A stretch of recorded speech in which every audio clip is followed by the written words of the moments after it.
নাও, আমার ইজ্জত নিয়ে নাও। তোমরা ছেলেরা তো এটাই চাও, তাই না? আমি ওখানে দাঁড়িয়েছিলাম, তখন থেকে আমাকে বাজে নজরে দেখছো। ও হ্যালো, তুমি এসব কি বলছো আমার স্বামীকে? তোমার মাথা ঠিক আছে না খারাপ হয়ে গেছে? ও, তার মানে এটা তোমার স্বামী? তুমি এতক্ষণ দেখোনি তোমার স্বামী আমি ওখানে দাঁড়িয়েছিলাম কিভাবে বাজে নজরে আমাকে দেখছিল? আর সেটা তোমার একবারও চোখে পড়েনি? আকাশ, ও কি বলছে? ও যা বলছে এটা কি ঠিক? বর্ষা, আমার কথাটা শোনো। তোমার মনে হচ্ছে কোনো একটা জায়গায় ভুল হচ্ছে। হ্যাঁ, আমি ওর দিকে দেখছিলাম, কিন্তু কোনো খারাপ নজরও দেখিনি। তোমার স্বামী তো নিজেই স্বীকার করছে যে আমার দিকে বাজে নজরে দেখছিল। এবার কিছু বলো। আকাশ, তুমি এসব কি করছো? আমি তোমার বউ থাকা সত্ত্বেও তুমি এসব করছো? তোমার লজ্জা লাগা দরকার।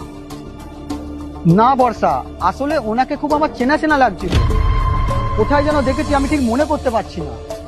ব্যাস, অনেক মিথ্যা কথা বলে ফেলেছো। তোমরা ছেলেরা সব এরকমই। তোমরা ছেলেরা যা করবে সবই ঠিক, আমরা মেয়েরা যা করবো সবই ভুল।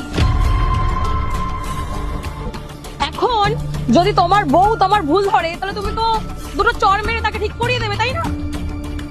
ব্যাস চুপ। আমি না আমার বউয়ের গায়ে কখনো হাত তুলি না।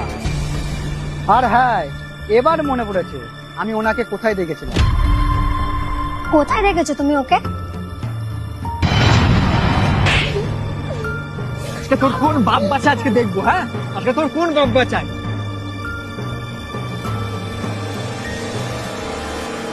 হ্যাঁ, আরে আরে, কি বাচ্চা? মারছেন? আপনি ওকে মারছেন কেন? তুই মাঝখানে বলার কে?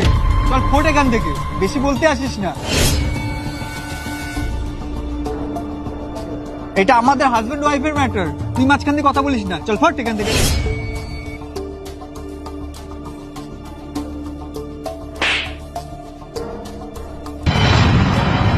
আরে ম্যাডাম, আগের দিন তো খুব মার খাচ্ছিলেন, তখন তো মুখ থেকে একটা আওয়াজও বেরোয়নি, আর এখন এসে সাহস দেখাচ্ছেন।